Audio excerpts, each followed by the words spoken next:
يتم على هامش مهرجان القاهرة السينمائي الدولي لدورته ال35 تنظيم حلقة بحثية بعنوان السينما الأفريقية بين الحاضر والمستقبل.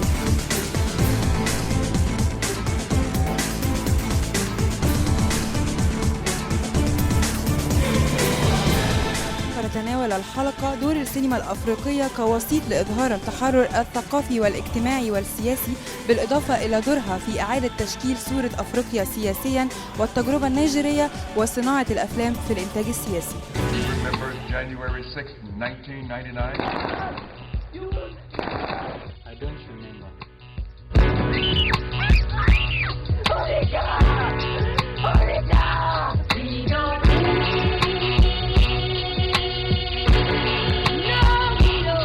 يلقي كل من وزير الثقافة المصري محمد صابر عرب والسفيرة منى عمر مساعد وزير الخارجية لشؤون أفريقيا والاتحاد الأفريقي كلمة الافتتاح التي يديرها الفنان المصري محمود قابيل بحضور كل من دكتور عزت أبو عوف رئيس المهرجان والسيدة سهيرة عبد القادر نائب رئيس المهرجان.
قلعة محمد علي، حيث هذا المكان التاريخي العظيم وعلى هامش مهرجان القاهرة السينمائي الدولي بدورته ال35، وفي يومه الثالث هنلتقي بكم لتغطية ونقل مراسم احتفال إدارة المهرجان بالفيلم الأفريقي.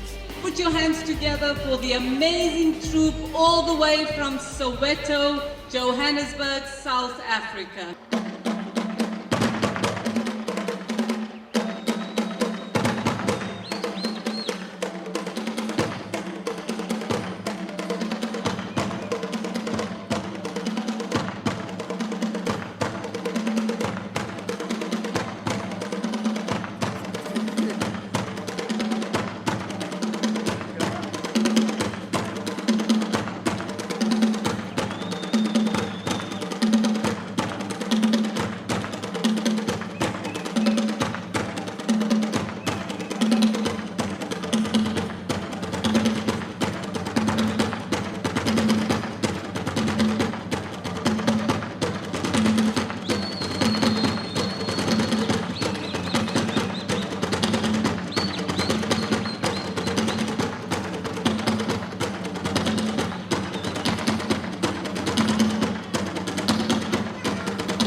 الموسيقار الكبير هاني مهنا، اهلا بحضرتك معانا. اهلا بيك يا فندم، اهلا وسهلا.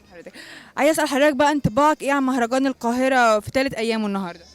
والله يعني الحمد لله ان المهرجان كان فيه اصرار من كل القائمين على المهرجان، وفي نفس الوقت من كل الفنانين ان لازم ينطلق المهرجان. السنه اللي فاتت ما حصلش نصيب للاحداث، وبعدين لقينا ان في برقيات بتيجي من الاتحاد العالمي انه يسحبوا الرخصه بتاعه الرخصه الدوليه، ويبقى ناشونال بس، يعني يبقى حاجه اقليميه بعد 35 سنه ممارسه في الدوليه، وكل العالم عارف ان في مهرجان السينما الدولي المصري. دي كانت حاجه يعني نغصت علينا حياتنا كلنا، قلنا لا، والحمد لله كان الافتتاح بسيط، انما كان الانطباع من كل الحاضرين ومن كل المشاهدين اللي شافوا المهرجان من خلال النايل سينما وكده، لقينا المساله فعلا فيها الناس يعني عطشانه فن، وبنفس الوقت في ناحيه دراميه، ان الناس مش يعني الفن بس في رمضان مش معقول مسلسلات، والفن مش مسلسلات بس، يعني ما فيش احتفالات، ما فيش فن موسيقي راقي ان الانسان يهذب المشاعر. وبعدين احنا الموسيقى السوريه انا عامل من دلوقتي 93 فيلم سينما، من اولهم كان سنه 74 كان اول فيلم عملته. بمناسبة الموسيقى التصويرية، عايز اسأل حضرتك ايه اكتر موسيقى تصويرية بقى شدتك في الافلام المشاركة في المهرجان؟ انا شفت بس فيلم الافتتاح. هو اصل المشكله يعني في اشكاليه هنا الموسيقى التصويريه. ده اولا علم، مش مساله تعبئه موسيقيه او ساوند ميوزك عشان الواحد يحط مؤثرات صوتيه على الفيلم. قد ما هو الواحد بيخرج بتيمه موسيقيه ممكن ينتهي الفيلم ويتنسي القصه او يتنسي الفيلم، انما تبقى الموسيقى عالقه. يعني زي هتلاقي مثلا انهم فام رجل وامراه، مثلا حاجات كتير، لافام دومينامي، صديق زوجات. يعني هتلاقي في افلام البروفيسيونيل بتاع جون بول بلموندو، هتلاقي افلام كتيره قوي راحت من الذاكره، انما بقيت الموسيقى. فهي الموسيقى لازم التيمه اللي الانسان المؤلف موسيقي بيحرص على وجودها لازم تتحرك بموجب الاحداث والنسيج الدرامي، معنى انها تتحول الى الخط العاطفي رومانسي والدرامي والسسبنس والمفاجآت كله والترقب والحاجات دي. يعني بتبقى تيمه واحده بتتشكل، وده اصعب ما يمكن ان الانسان يوظف جمل موسيقيه كده عمال على بطال على الفيلم. ايه اخر اعمال حضرتك؟ اخر اعمالي والله يعني دلوقتي بعمل اكاديميه لتعليم الالات الموسيقيه والاصوات، وان شاء الله هتنطلق من اول السنه اللي جايه. يعني ده برضو عشان الكارير اللي انا فيه اللي هي صناعه النجوم. يعني تخصصت في ده، وشفتي ذكرى الله يرحمها وعلاقتي بسميره الفنيه، ويعني كل الفنانين اللي وقفت وراهم وشاركت في صنعهم دي يعني حرفتي. فانا بالتالي قلت لا، يبقى اعمل اكاديميه. يعني نسعد الاسر ان ابنائهم يتعلموا موسيقى ويهذبوا مشاعرهم ويبعدوا عن الحاجات يعني اللي فيها الخطأ وكده. فده شيء رساله انا مؤمن بيها، وان شاء الله هتنفذ عن قريب. تتمنى ايه بقى للفن المصري في ثالث ايام المهرجان النهارده؟ اتمنى طبعا الفن المصري يفضل. احنا خرجنا لقينا عمالقه الفن المصري والعربي في ليود الشرق مصر، وده مش كلام انا بقوله كلام نظري.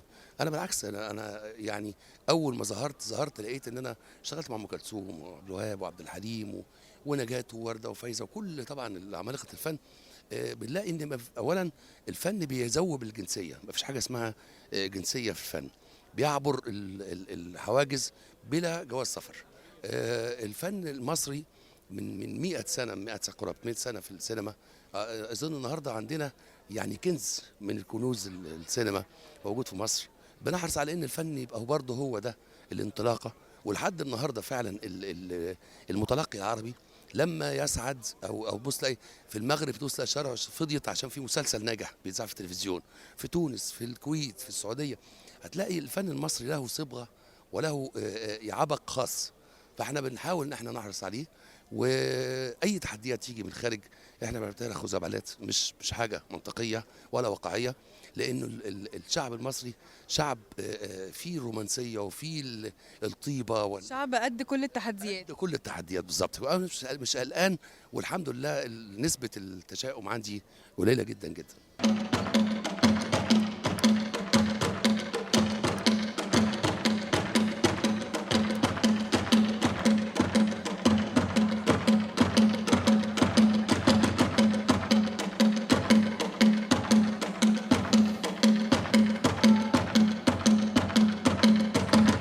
الفنانة الجميلة انتصار، اهلا بيكي. اهلا بيكي.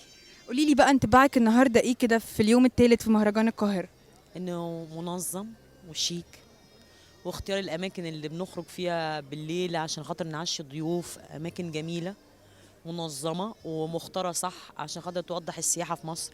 يعني زي النهارده مثلا احنا موجودين في القلعه، شوفي قد ايه القلعه جميله، وشوفي انبهار الضيوف بيها وانه في مكان حلو زي ده اهم من نوديهم اي مطعم في الدنيا، نبقوا موجودين جوه الاثار بتاعتنا. وشفتي الحفله بتاعت امبارح كانت في المانيال بالاس في قصر محمد علي، شوفي الشياكه، شوفي شياكه القصر وجماله. فتواجد المهرجانات في الاماكن السياحيه في مصر، خصوصا ان مصر ممتلئه بالاماكن السياحيه واستغلالها صح. وكمان انا سامعه ان احنا كمان ان شاء الله هنعمل ختام على سفح الهرم زي ما احتفلنا بالألفية والعالم كله نقلها، فهيبقى ختام المهرجان على سفح الهرم وخلفيه الهرم كده بقى وتتنور بقى. فقد ايه المهرجان بينور اثارنا، والاثار بتاعتنا بتنور المهرجان. ايه رأيك في الافلام المشاركة في المهرجان؟ اتفرجتي على افلام مشاركة في المهرجان؟ افلام على مستوى جيد، بس دي مش جديده على المهرجان، طول عمر المهرجان القاهره بيختار افلام كويسه. يعني ما بيهزرش في الحته دي. بس انا عاجبني في المهرجان في الدوره دي بالذات بصرف يعني نمره واحد التحدي اللي حصل ان الدوره لازم تتعمل، يعني لازم تتعمل، ورغم ما تمر به البلاد من مشاكل، ورغم ان احنا من السنه اللي فاتت يعني مش عارفين نلف راسنا يمين ولا شمال، لكن مع كده المهرجان اتعمل. ومش عايزه اقول لك بقى التحدي ده مخلي المهرجان في احسن حالاته، منظم، مفيش دخلاء عليه، كل حاجه ماشيه فيه بالساعه، مفيش حاجه بتتاخر، كله مظبوط. انا مفيش اي سلبيات لاحظتيها في المهرجان؟ بقالي 3 ايام منبهره. انا مش اول مره احضر المهرجان، انا حضرت مهرجان كتير وحضرت مهرجانات بره كتير. اكتر مره المهرجان منظم فيها والله العظيم المره دي الدوره ال 35. اللي تخاف منه ما يجيش احسن منه في ظل الظروف اللي احنا فيها. لا هو بيحصل ايه؟ بيحصل نوع من التحدي اللي هو احنا هنعمله، فتلاقي هنعمله رغم الظروف، فتلاقي طاقات طلعت بقى كله يعني حتى اللي كان متكاسل انه يعمل حاجه لا بيعملها، حتى النجوم اللي ما كانوش بيجوا بقوا بيجوا. طب في سينما انتصار قريب؟ عايزين نشوفك في السينما بقى فيلم جامد كده قريب. لحد دلوقتي عندي المسرح، هفتح مسرحيه اسمها الكوتش على مسرح الفن، اخراج الاستاذ جلال الشرقاوي، ومعايا فيها طلعت زكريا والنور، ودي هفتحها ان شاء الله نحتفل بيها باعياد الكريسماس في مصر. وبقول برضو رغم الظروف هنفتح المسرح برضو، ومش هنسمح لهم يقفلوا لنا السينما ولا يقفلوا لنا المسرح ولا يخلونا نبطل نعمل مهرجانات، والفن ماشي في طريقه. ده فن عمره 106 سنه، عشان تمسحي ده محتاجه 260 سنه عشان تمسحي ده. محدش يقدر يمسح التاريخ الجميل للفن المصري طبعا، وتاريخ مشرف مش اي تاريخ.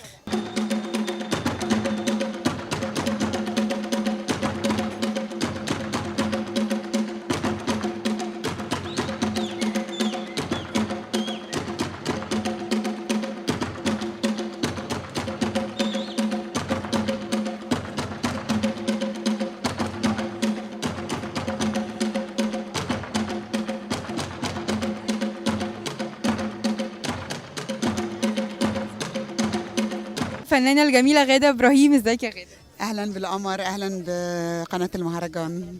اهلا بيكي. عايزه اسالك بقى النهارده انطباعك ايه في ثالث ايام المهرجان؟ شايفه المهرجان ماشي ازاي؟ مبسوطه؟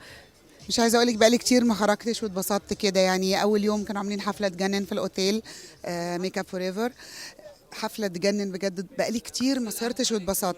وتاني يوم امبارح الريد بول عامل حفله تجنن في المانيال بالاس، وشوفي النهارده في القلعه في الكاسل، حاجه جميله بجد. اداره المهرجان عاملاها، فبجد حاجه جميله اكتر من رائعه بجد.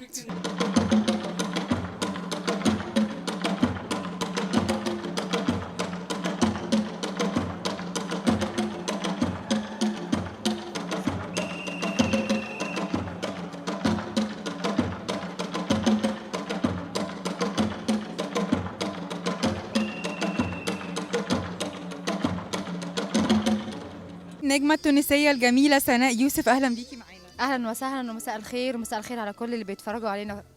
مساء النور. عايزه بقى اسالك النهارده انطباعك ايه عن المهرجان في يومه الثالث؟ بصي انا اولا من يومه الاولاني وانا فرحانه، وبقول الف الف مبروك لكل الفنانين المصريين والعرب. انه مهرجان مهم زي مهرجان القاهره السينمائي رجع، عشان احنا كنا مستنيين المهرجان ده بقاله يعني سنه ويوم. تمام، فالحمد لله ان هو رجع، وانا شايفه انه الحمد لله التحدي اللي حصل من عند الفريق كله، الاستاذه عزت ابو عوف ومدام سهير عبد القادر وكل اللي كانوا سهرانين على نجاح الدوره دي ان هي تتعمل، فبقول لهم انتوا كسبتوا التحدي والف الف مبروك، ويا رب تكمل كده بنفس النجاح الحلو اللي احنا شايفينه لغايه اليوم الثالث لغايه اخر الدوره. يا رب باذن الله. سناء، انتي عملتي ادوار هايله في تونس، ويعني نجمه كبيره جدا في تونس، وجيتي مؤخرا مصر طبعا في المسلسل مع نجم كبير جدا الزعيم بتاعنا طبعا عادل امام. عايزاكي تكلميني عن التجربه دي. بصي هي تجربه بلا شك ان هي تجربه مهمه جدا قوي قوي يعني في السي في بتاعي، وانه مع الاستاذ عادل امام وفي نفس الوقت مع المخرج رامي امام، لانه مخرج انا حابه الشغل معاه قوي، وان شاء الله يا رب يكون في تعامل اكتر من مره مع الاستاذ رامي امام ومع الاستاذ عادل كمان. وخليني اقول لك ان انا محظوظه. عارفه، لانه فرصه زي دي في دور بطوله في مسلسل مهم مع الزعيم بعد غياب 30 سنه على الشاشه، امي دعيالي. يعني طبعا يعني انت تألقتي جدا في المسلسل والمسلسل نجح نجاح كبير جدا طبعا. طيب تحبي تقولي ايه بقى النهارده؟ يعني انت طبعا تونسيه وبقيتي مصريه دلوقتي، طبعا اكيد عايزاكي بقى توجهي رساله للشعب التونسي والشعب المصري والعالم العربي بشكل عام. بصي انا هقول يا رب يا رب سنه 2013 يجعلها علينا خير والبلاد العربيه كلها تهدى، تونس ومصر وسوريا، ونرجع كده للامن والاستقرار والثورات العربيه والربيع العربي ينجح. بس احنا كمان لازم نحافظ عليه، يعني احنا كشعوب عربيه لازم ما نخليش الذكاء بتاعنا يخوننا، لانه في ناس مستنيانا عاوزين يصطادوا الفرصه. فيا رب يجعله خير علينا في 2013 ويجعلها سنه جديده علينا حلوه. وبليز بليز خلوا بالكم والثوره لازم تنجح.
I think it's a very good initiative that must be done every year because it promotes the relations between the two countries and also of Africa as a whole.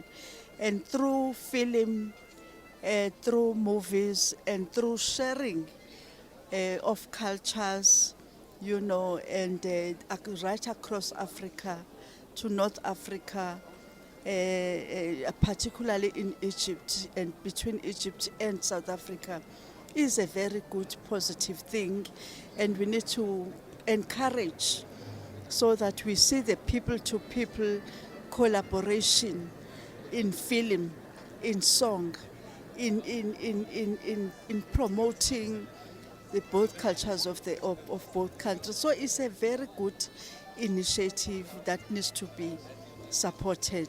So my view is that when we talk about Cape to Cairo, it's on issues, activities like this that we need to promote the good relations that exist between South Africa and Egypt, but also between Egypt and Africa as a continent. There are many movies in South Africa. There would also be movies that tell the story about our struggle and also our transition to our democracy. Those movies are very educative and enlightening, and they can, you know, help for other people like Egyptians to understand South Africans and where we come from. Like, I think that also after the revolution, Egyptians have an opportunity to tell their story through films, you understand, so that people can see what the revolution brought to the people of of Egypt as a whole.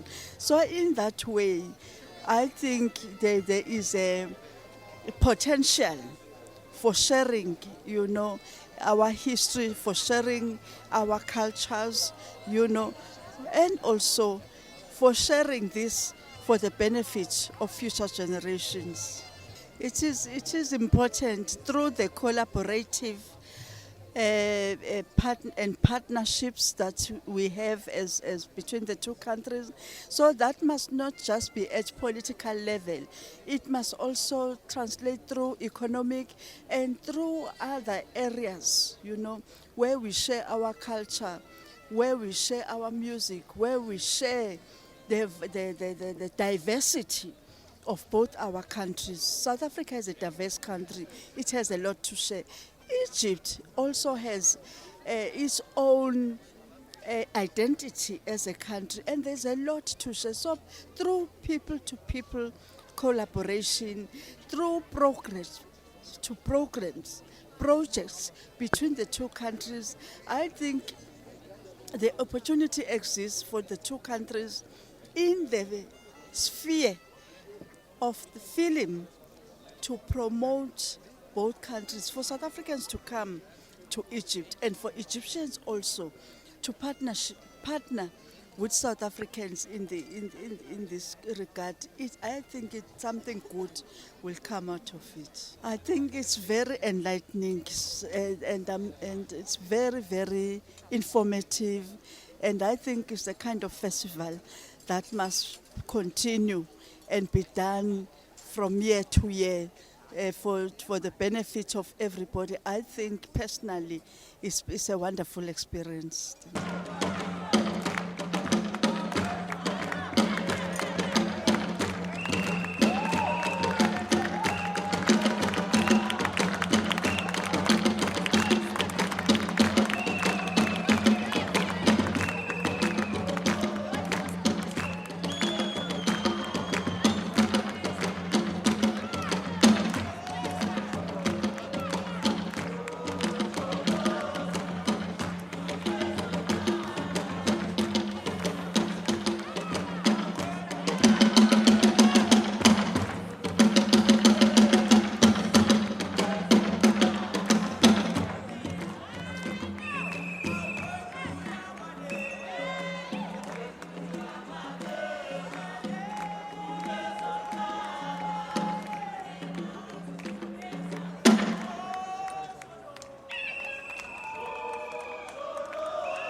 معالي الوزير محمد صابر عرب وزير الثقافة المصري، أهلا بحضرتك معانا. اهلا بيكي، مساء الخير. مساء النور.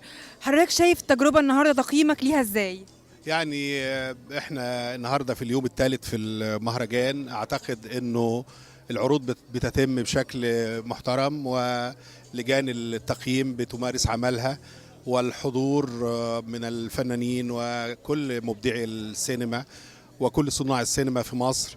وانا بعتقد ان ده يعني مش مجرد مهرجان عادي، وانما هو عرس للسينما المصرية يعني إذا كانت السينما المصرية تجاوزت قرن من الزمان، صناعة السينما في مصر تجاوزت قرن من الزمان، لكن العيد ال35 لمهرجان سينما القاهرة هذا تاريخ طويل جدا من يعني أجيال متعاقبة من الفنانين في الإخراج وفي التمثيل وفي التصوير وفي الديكور وفي كل مجالات صناعة السينما. أعتقد أنه ده شيء مهم جدا، وأنا بأهني كل صناع السينما، كل المبدعين، كل الفنانين، كل الذين يعملون في الحقل السينما المصرية.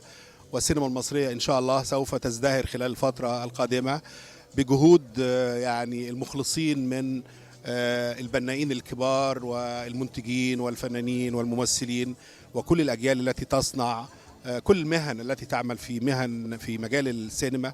دي صناعة مهمة جدا، فضلا عنها يعني فن رائع وفن رقيق وفن إنساني ورسالة حضارية. الدولة المصرية حريصة على أن تنتعش صناعة السينما في مصر. وزارة الثقافة أكيد ليها دور كبير في دعم السينما الأفريقية، يعني عايزة حضرتك تكلمني عن دور وزارة الثقافة. العلاقات الآن بين مصر وبين أفريقيا ليست لم تعد علاقات على المستوى الرسمي بمعنى الدبلوماسي فقط، وإنما علاقات على المستوى الاجتماعي وعلى المستوى الثقافي وعلى المستوى الفني. مصر شهدت مهرجان للسينما الأفريقية في يعني منتصف هذا العام، والآن يعني يشارك مجموعة من الدول بأعمال سينمائية في هذا المهرجان. أعتقد أنه مطلوب على المستوى الرسمي وعلى المستوى الشعبي وعلى المستوى الاجتماعي أن تتواصل الفنون المصرية مع الفنون الأفريقية. نحن جزء من أمتنا العربية وجزء من القارة الأفريقية وجزء من العالم المحيط بنا، سواء العالم الآسيوي أو العالم الأوروبي. نحن قلب العالم، مصر قلب العالم، ومصر تتأثر بكل العالم.